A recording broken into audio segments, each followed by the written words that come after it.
இருக்கிறார். இந்த விபூதிக்கு என்ன பெருமை நினைக்கிறீங்க? திருவண்ணாமலையில் ஒரு கோபுரம் பார்க்குறீங்கல்ல, அம்மணி அம்மாள் கோபுரம்னு ஒரு கோபுரம் இருக்கு. அந்த கோபுரம் பேர் என்னது? அம்மணி அம்மாள் கோபுரம். இன்னொரு கோபுரம் இருக்கு, வல்லாள மகாராஜா கோபுரம். அங்கதான் அருணகிரிநாதர் விழுந்தது. இந்த அம்மணி அம்மாள் கோபுரத்தில் என்ன பெருமைன்னா, அந்த அம்மா சாதாரண சிவனடியார், சாதாரண பக்கத்து கிராமத்தில் இருந்தாங்க. வந்தாங்க, திருவண்ணாமலைக்கு வந்தோன்னு மனசு என்னமோ திருவண்ணாமலையிலேயே தங்கணும்னு முடிவு பண்ணாங்க. கிழக்கு கோபுரம் கட்டணும்னு முடிவு பண்றாங்க. சாதாரண அம்மாட்ட என்ன இருக்கும்? ஒண்ணுமே இருக்காது, ஒண்ணுமே இருக்காது. அங்கங்க போய் கையேந்தி கோபுரத்தை கட்டுறாங்க.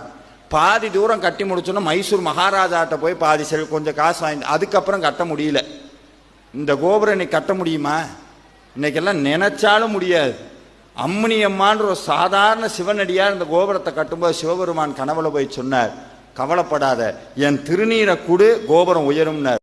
வந்த அடியாருக்கெல்லாம் சம்பளம் கிடையாது, விபூதி தான். இன்னைக்கு அப்படி ஒத்துக்குவாங்களா?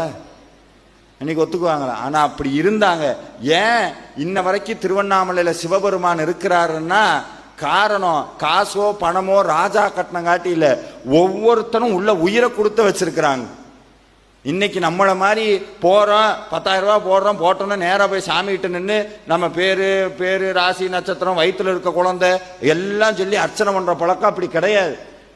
கொடுத்தது பூரா அவன்கிட்ட போய் நான் என்னத்தரா சொல்றது? அவன் நினைச்சா கொடுப்பான், அவன்கிட்ட போய் நான் என்ன சொல்றதுன்னு போய் நின்னா உசுர கொடுத்தாங்க.